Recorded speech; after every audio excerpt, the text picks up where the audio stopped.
Jumpa lagi dengan saya Raffi Channel. Pada kesempatan kali ini saya akan tes adapter charger PD dari brand Anker, namanya Anker Nano 45 watt. Yang kemarin saya dapatkan harga sekitar 183.000 ya.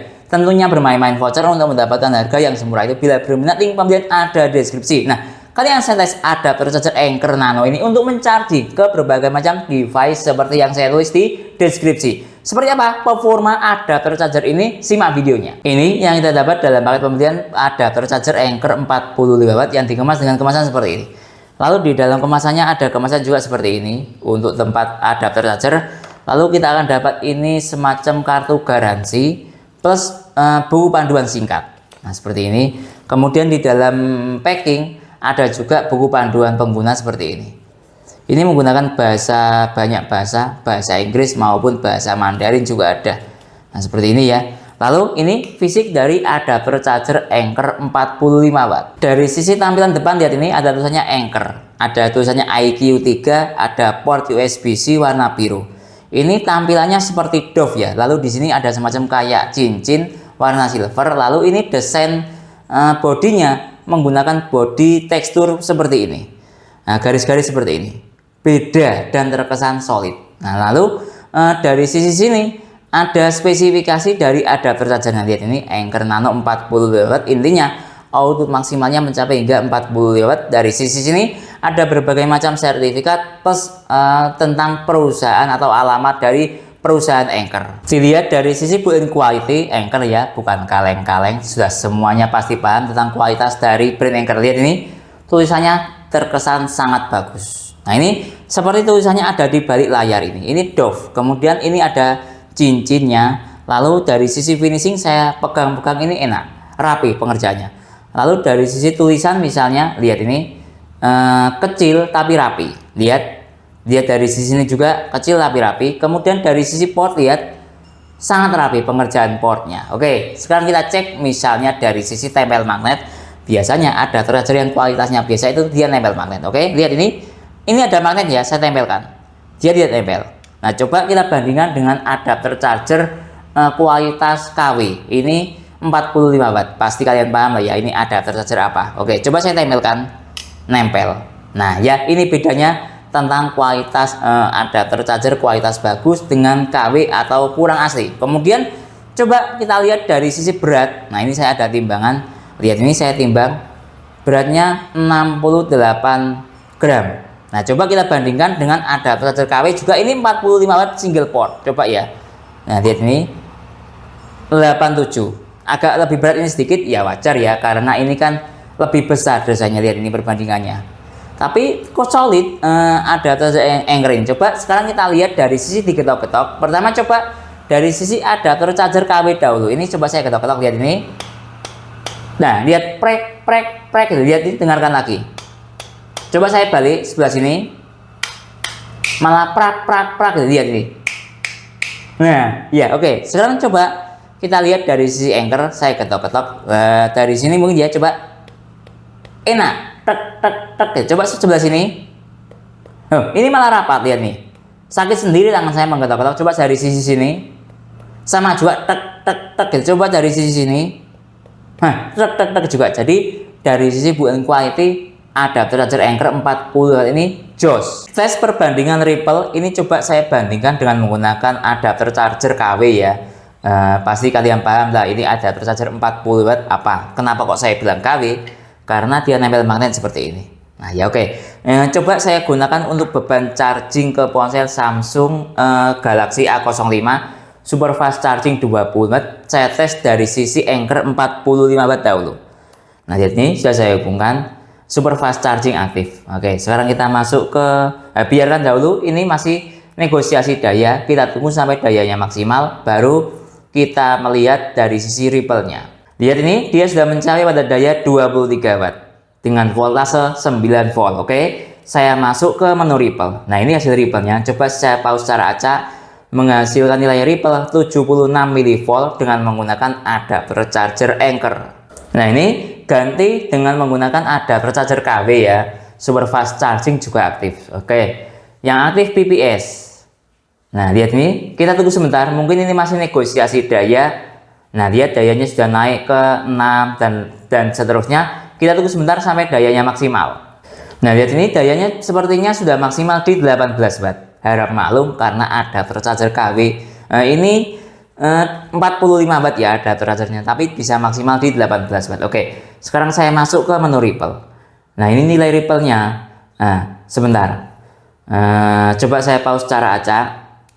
Menghasilkan nilai Ripple 70 mV VPP-nya, lebih rendah adapter charger KW. Nah, kenapa kok rendah? Bisa kita kaitkan karena dayanya juga rendah. Mungkin dia seperti ini. Lihat. Tadi kalau menggunakan Anker 45 watt, dia voltasenya 9 volt. Ini di bawah 9. Lihat ini, 8,7 dan 17 watt. Ada kaitannya juga seperti itu ya. Jadi ya, untuk analisis Ripple-nya menurut saya ya 11-12 antara adapter charger KW ini dengan Anker 45 watt. Tes protokol istirahat cepat dengan menggunakan dual alat ini ya, USB Dr. Finersi versus Cosi. Nah, pertama dari sisi Cosi dahulu. Nah, ini sudah saya nyalakan mode sync modenya. Oke. Sekarang saya masuk ke menu protokol istirahat cepat ya ini. Nah, sebentar. Nah, ini protokol istirahat cepat. Nah, oke, saya tes. Nah, ini kita tunggu sebentar. Nah, lihat PD-nya dia 45 watt. Kemudian PPS-nya mencapai 55 watt. Voltasenya support 5 volt sampai 20 volt. PPS-nya support 11 volt kali 5 ampere. Kemudian ini lihat dia paling tinggi 21 volt 2,3 ampere. QC lihat dia support QC 2.0 ya, 5 volt sampai 12 volt. Untuk 20 voltnya tidak bisa. Untuk QC 3.0 dia support 12,02 volt, ada tulisannya PD 3.0. Nah, sekarang saya tes dengan menggunakan USB Dr. Finersi Auto Detect saja. Nah, lihat ini, kita tunggu sebentar. Ini masih loading sistem protokol isi daya cepatnya. Lihat PD 3.0 yang aktif 55 watt. Nah, ini lihat Samsung tidak aktif, Huawei Fast Charging Protocol tidak aktif, Huawei Supercharger Protocol 22. Kemudian QC ini lihat sampai 12 volt, QC 3.0 12 volt, selebihnya dia tidak support semuanya. Tes PD trigger adapter charger Anker 45 watt. Nah, ini ya PD trigger itu melakukan tes pada protokol istirahat cepat PD 2.0, 3.0, PPS, QC 4, PD 3.1, EPR dan AVS. Kalau singkatnya melakukan tes tentang voltase dan ampere. Kalau menurut saya seperti itu ya. Kita tunggu sebentar. Ini masih loading. Nah, ini 55 watt. Nah, oke. Ini dia kemampuan voltasenya lumayan banyak. Dia support 5 volt sampai 20 volt, 21 volt bahkan bisa lihat ini. Nah, ya. Jadi tertinggi dia 21 volt, terendah 5 volt. Kemudian ampernya lihat dia support 3 ampere, 2,25 ampere dan sampai 5 ampere bisa. Lihat ini. Nah, ini ya kemampuan PD triggernya lumayan lengkap walaupun dayanya cuma 45 watt. Tes ke ponsel iPhone 8 yang support PD 2 atau fast charging 15 watt saya hubungkan lewat jalur USB-C kabel e-charger ya to Lightning. Lihat sudah saya hubungkan, start dari baterai 8%. Biarkan ponselnya standby. Sekarang kita cek dari sisi digital display yang ada di kabel e-charger. PD aktif atau fast chargingnya aktif dengan struktur daya 8,1 watt. Ingat, ini ponsel era tahun 2018, 2019. Daya segini mungkin era tahun itu sudah sangat bagus sekali ya dayanya. Tentunya juga bisa ini digunakan untuk charging ke ponsel iPhone seri di atasnya dengan status PD atau fast charging aktif. Tes ke ponsel Samsung Galaxy M11 adaptif fast charging 15 watt. Karena secara adapter charger bawaan ini menggunakan USB A to C. Jadi kita coba saja dahulu dengan menggunakan kabel PD dari brand Vivan ya, C to C. Apakah bisa support fast charging atau tidak? Nah, karena kan ini kan teknologi terbaru gitu ya. Nah, oke, saya tata dahulu ini. Nah, menggunakan USB Dr. Cosi. Lihat ini, saya hubungkan sekarang. Kita tunggu sebentar. Start dari baterai 19%. Coba kita nyalakan. Status cuma charging saja. Nah, ini kelemahan dari teknologi adaptif fast charging 15 watt ketika menggunakan adapter charger PD, dia tidak support fast charging. Kita lihat dari sisi struktur daya 4,9 volt kali 1,7 ampere sama dengan 8,4 watt. Yang aktif QC 5 volt. 5 volt ya. Bukan QC 3.0 atau 9 volt. Oke. Kita coba dari sisi melihat Ripple-nya.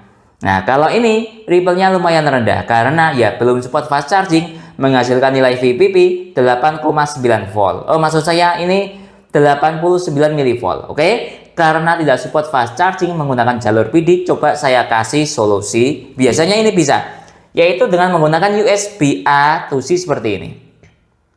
Kemudian kita converter dari USB A to C, kita rubah menjadi PD dengan menggunakan OTG seperti ini. Nah ya, oke, kita coba saja langsung. Jadi kita ini sistemnya memanipulasi data ya, seolah-olah ini USB A, padahal input adapter chargernya itu USB-C. Nah, Samsung itu USB A. Kalau saya ibaratkan itu ibaratnya makanan singkong lah ya, USB A itu. Nah, dia dikasih USB-C, ya tidak mau, dia maunya singkong kok dikasih keju gitu loh ya. Ibaratnya itu USB-C itu keju. Lihat ini, dia ini sukanya singkong seperti ini. Jangan dikasih keju secara langsung, tapi dikonversi dari keju dirubah ke singkong. Oke, langsung saya tunjukkan. Lihat ini, kita tunggu sebentar. Setelah dari baterai 19%, langsung kita nyalakan, kita tunggu sebentar. Ini masih loading ya, sistem fast chargingnya. Lihat, berubah menjadi fast charging tadi. Coba saya percepat seperti ini, fast charging. Tadi tidak support fast charging. Nah itu, ya sekali lagi, Samsung USB A atau adaptive fast charging 15 watt itu makanannya singkong, jangan dikasih keju. Oke, sekarang kita cek dari sisi sini, tapi kok dayanya lumayan rendah ya. Secara tulisan sudah berubah ke fast charging, tapi dayanya ini rendah. Coba kita tunggu sebentar, mungkin ini masih negosiasi daya. Nah lihat ini sudah saya tunggu lama, ternyata masih tetap protokol istirahat cepatnya QC 3.0 dengan seteru daya 4,7 kali 1,2 sama dengan 6,1 watt. Lihat ini. Tapi secara tulisan ini fast charging. Nah mungkin dari sisi adapter chargernya yang kurang cocok dengan Samsung. Tidak apa-apa. Sekarang kita masuk ke menu Ripple. Nah ini hasil ripple-nya. Coba saya pause cara acak, menghasilkan nilai VPP 74 mV. Tes ke ponsel Xiaomi Redmi 9 Quick Charging 18 watt. Nah sama, kalau Xiaomi Quick Charging 18 watt itu dia menggunakan basic USB A. Tapi berdasarkan tes saya kadang juga bisa digunakan untuk dibawa ke USB-C atau PD. Coba saja menggunakan jalur PD ya, atau jalur keju. Nah ini lihat, sudah saya hubungkan. Kita tunggu sebentar. Start dari baterai 76%. Nah kita tunggu sebentar. Nah quick chargingnya aktif. Jadi Xiaomi ini bisa dikasih keju, dikasih singkong, bisa untuk ponsel yang support quick charging 18 watt. Oke, biarkan ponselnya standby. Sekarang kita cek dari sisi protokol istirahat cepat yang aktif QC 3.0 dengan seteru daya 6,6 volt kali 1,3 ampere sama dengan 8, sekian watt lah ya. Tadi pertama kali colok mencapai 13 watt. Ini lihat. Nah, kenapa kok dayanya rendah? Mungkin saja ini karena dayanya baterai sudah terisi 76% sehingga menghasilkan daya yang lumayan rendah, terjadi penurunan daya karena baterainya sudah terisi banyak. Oke, sekarang kita masuk ke menu Ripple. Nah ini nilai Ripple-nya coba saya pause cara acak, menghasilkan nilai Ripple VPP 90 mV. Tes ke ponsel Vivo Y21A yang support Vivo Fast Charging 18 watt, saya hubungkan lewat jalur PD. Lihat, start dari baterai 28%, indikator fast charging aktif. Sama, Vivo 18 watt itu juga secara basic menggunakan USB A. Tapi ini saya bawa ke USB PD atau adapter charger PD, dia bisa. Oke, sekarang kita lihat dari sisi seteru daya yang aktif PD 3.0 dengan seteru daya 4,9 volt kali 1,8 ampere sama dengan 9,1 watt. Nah lihat ini. Nah kenapa kok dayanya rendah? Perkiraan saya ini ya, karena usia ponsel saya, usia pakainya sudah 3 tahun sampai 4 tahun, sehingga dia terjadi penurunan performa. Kira-kira seperti itu ya, namanya juga ponsel yang ada baterainya, pasti semakin bertambahnya usia pakai pasti turun performa. Misalnya seperti ini, dia dayanya turun tapi indikator fast chargingnya aktif. Tapi kita fokusnya ke indikator fast charging aktif ya. Ketika digunakan pada ponsel yang kategori baru atau normal, pasti dayanya mengikuti. Ketika fast charging aktif, pasti dayanya juga di atas 10 watt. Sekarang kita masuk ke menu Ripple. Nah lihat ini, coba saya pause cara acak, menghasilkan nilai Ripple VPP-nya 65 mV. Tes ke ponsel Oppo Reno 3 yang support VOOC 20 watt, saya hubungkan lewat jalur PD. Lihat, sudah saya hubungkan. Start dari baterai 56%, agak banyak ya. Status fast chargingnya aktif. Biarkan ponselnya standby. Sekarang kita cek dari sisi struktur daya yang aktif PD 3.0. Coba sebentar saya rubah dahulu struktur tampilannya. Nah ini dengan struktur daya 4,8 volt kali 2,7 ampere sama dengan 13,5 watt, sudah sesuai ya status fast chargingnya aktif. Nah kalau ke Oppo yang VOOC 20 watt ini lebih ke ampernya yang dinaikkan, tapi voltasenya 5 volt, lihat ini. Nah ya oke. Sekarang kita cek dari sisi ripple. Nah ini menghasilkan nilai ripple, oh lumayan tinggi kalau ke Oppo ini, lihat. Coba saya pause secara acak, menghasilkan nilai VPP 109 mV. Tes ke tablet Huawei MatePad yang support supercharger protokol 22,5 watt, saya hubungkan dahulu. Nah di sini sudah saya hubungkan supercharging aktif ya, ada desimalnya petai double. Biarkan tabletnya standby. Sekarang kita cek dari sisi struktur daya yang aktif PD 3.0 dengan struktur daya 7,8 volt. Ini masih negosiasi ya dayanya. Kita tunggu sebentar sampai titik daya maksimal. Nah, lihat ini sebenarnya sudah mencapai titik daya maksimal di 18, sekian watt. Dengan struktur daya 8,4 volt kali 2,1 ampere yang aktif PD 3.0. Sekarang coba saya lihat dari sisi ripple. Nah, saya pause secara acak, menghasilkan nilai VPP 51 mV. Tes ke ponsel Samsung Galaxy A05 super fast charging Samsung 25 watt, saya hubungkan sekarang. Nah di sini sudah saya hubungkan super fast charging aktif petir double. Biarkan ponselnya standby, start dari baterai 17% ya. Yang aktif PPS dengan struktur daya ini masih naik dayanya ya, atau masih negosiasi daya. Kita tunggu sebentar sampai pada titik daya maksimal. Nah lihat ini sudah mencapai titik daya maksimal 23 watt dengan struktur daya 9 volt kali 2,5 ampere yang aktif PPS ya. Oke, sekarang saya masuk ke menu ripple. Nah ini coba saya pause secara acak, menghasilkan nilai ripple 76 mV VPP nya. Tes ke Infinix Hot 30 supercharger 33 watt ya. Oke, saya hubungkan sekarang. Nah jadi sudah saya hubungkan.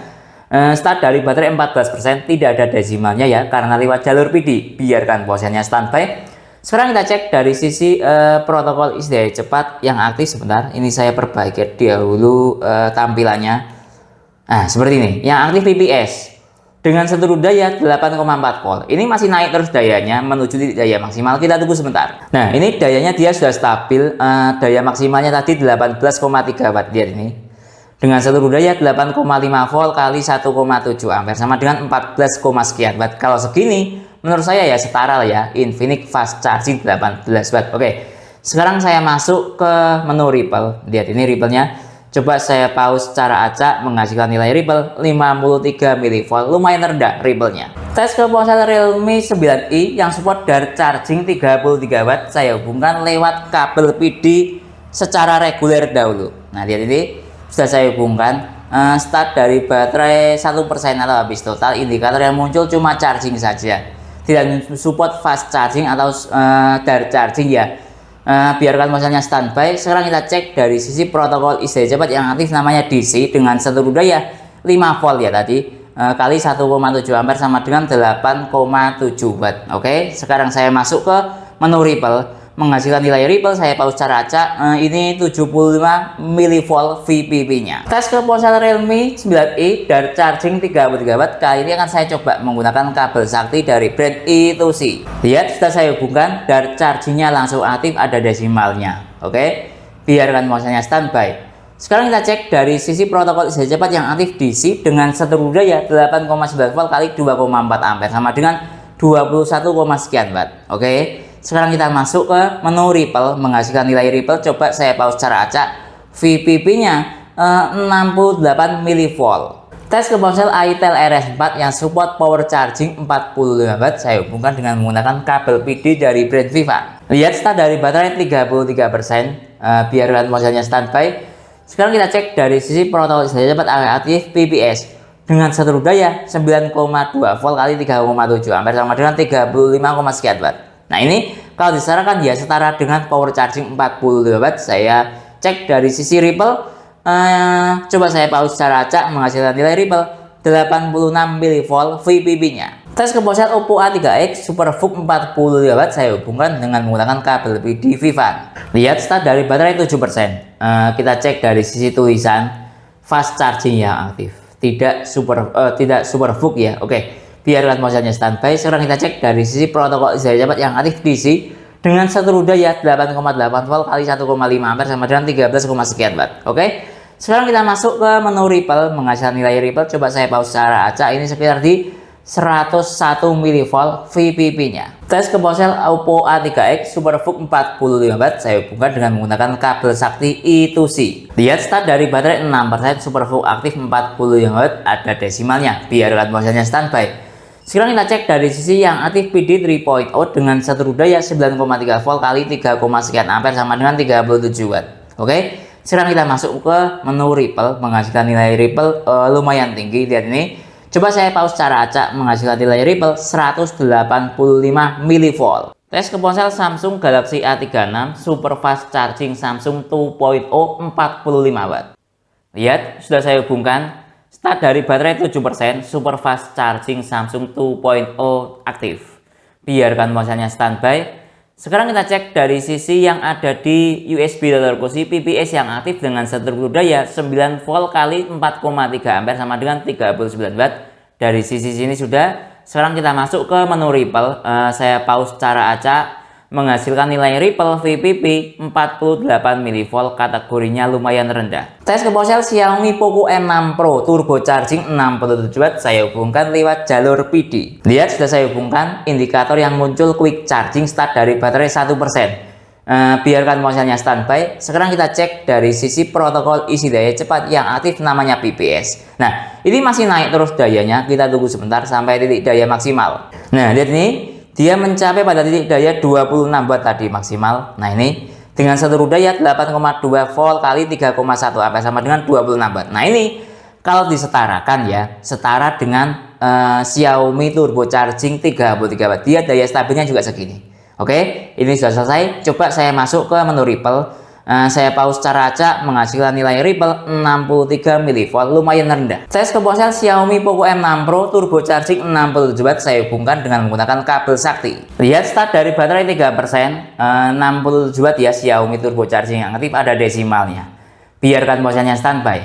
Sekarang kita cek dari sisi ini USB Type-C yang aktif PPS. Nah, ini masih naik terus dayanya. Kita tunggu sebentar sampai titik daya maksimal. Nah, lihat dia sudah mencapai titik daya maksimal di 41 watt, 42 watt dengan satu daya 8,7 volt kali 4,5 ampere sama dengan tadi maksimal di 42 watt ya. Sekarang di 39 watt. Nah, ini kalau disetarakan setara dengan Xiaomi Turbo Charging, kalau tidak 55 watt ya 67 watt, dia stabilnya segini. Nah, ini kalau ada terlanjur kaleng-kaleng, dia akan restart biasanya karena diporsir pada tenaga yang lumayan maksimal, kira-kira seperti itu. Oke, ini sudah. Sekarang saya coba untuk masuk ke menu Ripple. Nah, ini ya, coba saya pause secara acak. Nilai Ripple-nya 66 mV, lumayan rendah dengan daya yang lumayan tinggi. Tes ke ponsel Vivo V40 Lite Flash Charging 80 watt, saya hubungkan sekarang. Lihat start dari baterai 10%, sementara indikator yang aktif standar charging. Kita tunggu sebentar ya. Ini masih negosiasi daya sampai titik daya maksimal, kita tunggu sebentar. Nah, lihat ini dayanya sudah mencapai di 8 volt kali 2 ampere sama dengan 16,7 watt. Status PPS yang aktif, kita cek dari sisi notifikasi layar flash charging aktif ya. Ini saya nyalakan atau charging mode ponsel mati. Oke. Sekarang kita cek dari sisi menu Ripple. Nah, coba saya pause secara acak, menghasilkan nilai Ripple 33 mV VPP-nya. Nah, sekarang coba saya nyalakan ponselnya. Apakah flash chargingnya bisa aktif? Dari sisi mode ponsel nyala dan ada desimalnya atau tidak, kita tunggu sebentar. Nah, lihat ini ponselnya sudah nyala start dari baterai 11%, flash charging aktif tapi tidak ada desimalnya. Tes ke ponsel Vivo V40 Lite flash charging 80 watt, saya hubungkan dengan menggunakan kabel sakti dari brand I2C. Lihat start dari baterai 11%, flash charging aktif. Oke. Kita cek dari sisi protokol daya cepat, ini yang aktif DC dengan satu daya 4,8 volt kali 1,8 ampere sama dengan 8,7 ya dia. Nah, lihat terjadi negosiasi daya. Kita tunggu sebentar sampai pada titik daya maksimal. Nah, lihat ini dia mencapai titik daya maksimal di 23 watt dengan satu daya 8,2 volt kali 2,7 ampere sama dengan 28 atau 22 watt ya. Oke. Sekarang saya masuk ke menu Ripple. Nah, ini menghasilkan nilai Ripple lumayan rendah, VPP-nya 29 mV. Oke. Sekarang saya masuk ke ponsel mode nyala. Apakah ada desimalnya atau tidak? Kita tunggu sebentar. Nah, lihat sudah nyala ponselnya start dari baterai 12%. Lihat ada desimalnya, flash charging aktif dengan menggunakan kabel sakti. Tes ke ponsel Infinix Note 40 Pro Plus 5G yang support all-around fast charging 100 watt. Saya hubungkan dengan menggunakan kabel PD. Lihat start dari baterai 16%, fast charging yang aktif, biarkan ponselnya standby. Sekarang kita cek dari sisi protokol isi daya cepat yang aktif BBS dengan seluruh daya 7,8 volt kali 1,7 ampere sama dengan 13, sekian watt. Saya masuk ke menu Ripple, menghasilkan nilai Ripple yang ini saya pause secara acak. VPP-nya 24 mV. Tes ke ponsel Infinix Note 40 Pro Plus 5G yang support all-around fast charging 100 watt. Saya hubungkan dengan menggunakan kabel sakti I2C. Lihat start dari baterai 16%, indikator fast charging yang aktif, biarkan ponselnya standby. Sekarang kita cek dari sisi protokol jabat yang aktif namanya BBS dengan seluruh daya 7,8 volt kali 1,5 ampere sama dengan 11,8 watt. Oke, sekarang saya masuk ke menu Ripple, menghasilkan nilai Ripple. Saya pause secara acak, VPP-nya 17 mV, sangat rendah. Tes ke laptop Samsung Chromebook 4 secara adapter charger bawaan ini menggunakan adapter charger Samsung Super Fast Charging 2.0 45 watt. Saya hubungkan lewat jalur PD. Lihat, ini sudah saya hubungkan yang aktif PD 3.0 dengan seluruh daya 14,6 volt kali 2,3 ampere sama dengan 13, sekian watt. Saya sekarang masuk ke menu Ripple. Nah, lihat ini. Saya pause secara acak, menghasilkan nilai VPP 105 mV. Tes ke laptop Advanced Solman X ini secara port ada dua macam, yaitu pertama ini port charging sebelah sini ya, ini support 12 volt, yang sebelah sini port Type C full fungsi support 20 volt. Coba saya hubungkan yang support 20 volt. Nah, lihat ini sudah saya hubungkan, dia support ya, lihat ini 19,9 volt. Nah, ini sudah bisa saya sebut support 20 volt, kadang tidak 20 volt bulat ya. Yang aktif PD 3.0, ampernya 0,7 ampere sama dengan 15 watt. Nah, kenapa kok dayanya rendah? Karena laptopnya mode mati ya. Karena laptopnya mode hidup biasanya jalan di atas 20 watt. Oke, sekarang saya masuk ke menu Ripple. Nah, lihat menghasilkan nilai Ripple yang sangat-sangat tinggi. Saya pause secara acak, mencapai hingga VPP-nya 388 mV. Kenapa kok Ripple-nya tinggi? Menurut saya karena voltasenya juga tinggi, mencapai hingga 20 volt. Ingat, Ripple itu ada kaitannya dengan voltase. Semakin tinggi voltase, kebanyakan juga Ripple-nya mengikuti semakin tinggi. Tes ke powerbank PowerTech 10. Ini secara input daya support 90 watt. Nah ya, coba saya menggunakan adapter charger Anker ini mencapai hingga berapa watt maksimalnya ya. Saya hubungkan dahulu, lihat ini saya hubungkan. Kita tunggu sebentar, ini masih negosiasi daya langsung. Voltasenya dia berada di voltase 19,9 volt. Lihat, dia dayanya naik mencapai pada daya maksimal 30 watt. Dengan satu daya ini ampernya 1,5 ampere ya. Padahal ini adapter chargernya 45 watt, tapi ternyata dia cuma mentok di 30 watt. Seharusnya secara rasionalisasi ya, 45 watt ketika digunakan untuk charging ke powerbank 90 watt, mestinya dia mencapai hingga 45 watt. Tapi ya adanya seperti ini. Oke, sekarang saya masuk ke menu Ripple. Nah, ini nilai Ripple-nya. Saya pause secara acak, tadi tinggi ya Ripple-nya, tapi sekarang sudah turun.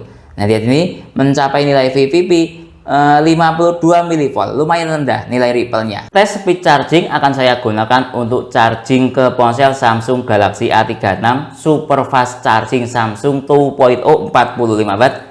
Saya hubungkan sekarang dengan menggunakan kabel PD dari brand Vivan 240 watt. Lihat ini sudah saya hubungkan Super Fast Charging Samsung 2.0 40 watt, aktif start dari baterai 3%. Nah, ini karena yang saya kejar adalah speed chargingnya, maka saya menggunakan mode ponsel mati ya, biar speed chargingnya semakin bagus. Nah, lihat ini saya matikan, timernya saya nyalakan sekarang. Selanjutnya kita tunggu sampai dalam waktu 1 jam atau 60 menit mampu mengisi berapa persen ke ponsel Samsung A36 kapasitas baterai 5000 mAh.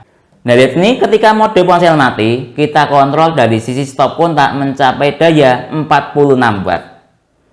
Nah, ini kalau dari sisi stop kontak cenderung agak over sedikit ya, karena belum melewati efisiensi atau resistensi adapter charger ataupun kabel charger. Selanjutnya kita tunggu sampai 60 menit mampu mengisi berapa persen. 30 menit telah berlalu, kita cek dari sisi ponselnya. Nah, sebentar kita lihat dahulu. dimiringkan seperti ini, terisi 59% dalam waktu 30 menit.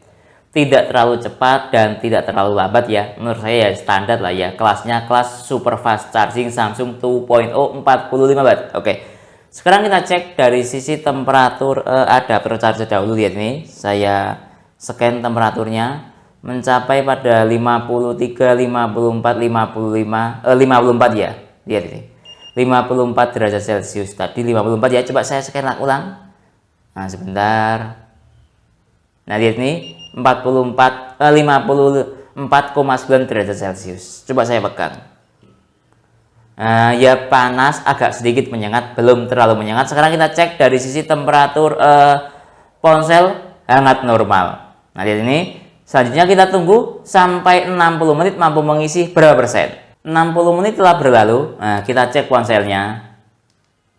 Nah, lihat ini sudah terisi 90%. Dalam waktu 60 menit sebuah speed charging menurut saya sudah lebih dari cukup ya. Sekarang kita cek dari sisi stop kontak, tersisa daya 6 watt atau sudah mengalami penurunan daya. Jadi kesimpulannya, adapter charger Anker Nano 40 watt, terdapat single port USB-C, ada logo IQ3. Lalu dari sisi build quality bukan kaleng-kaleng ya, Anker sangat solid sekali. Lalu dari sisi kemampuan fast charging, 100% support fast charging, tergantung pandai-pandainya kita mengkombinasikan kapan harus menggunakan kabel sakti ataupun kabel BD reguler ataupun kabel rakitan ketika digunakan untuk charging ke ponsel area fast charging 15-18 watt. Yang saya suka adapter charger ini juga setara atau support ke Xiaomi Turbo Charging. Tadi ketika menggunakan kabel reguler PD misalnya, dia setara kurang lebih Xiaomi Turbo Charging 33 watt, ataupun ketika dikombinasikan dengan menggunakan kabel sakti, dia setara atau jalan di Xiaomi Turbo Charging 60 watt, walaupun secara daya ini 45 watt. Cukup mantap sekali kemampuannya. Lalu ketika saya gunakan untuk charging misalnya tes ke power bank tadi, yang saya suka dia membatasi dirinya atau diproteksi pada output kira-kira di 30 watt. Nah, ini ada maksud saya power banknya 90 watt, sehingga ketika dia menggunakan output 30 watt ada spasi 15 watt, membuat adapter charger ini perkiraan saya tidak panas ketika digunakan charging ke power bank. Nah, ingat ya, daya hisap sebuah power bank itu lebih rakus daripada daya hisap sebuah ponsel. Lalu dari sisi speed charging juga cukup bagus sekali. Tadi saya tes ke ponsel Samsung A36 super fast charging Samsung 2.0 40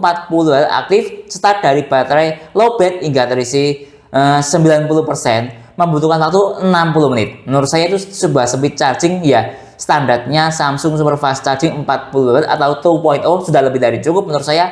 Dari sisi speed chargingnya dengan temperatur menunjukkan sebuah temperatur ya tidak panas menyengat, ya hangat normal, sedikit agak panas wajar ya, karena ada charger 40 watt versus ponsel 45 watt. Dari sisi yang lain, ada charger ini juga bisa digunakan untuk charging ke laptop. Tadi misalnya saya gunakan untuk charging ke laptop 40 watt ataupun Type-C 20 volt. Jadi secara keseluruhan performa adapter charger ini cukup bagus sekali, built-in quality yang kokoh dan support 100% fast charging.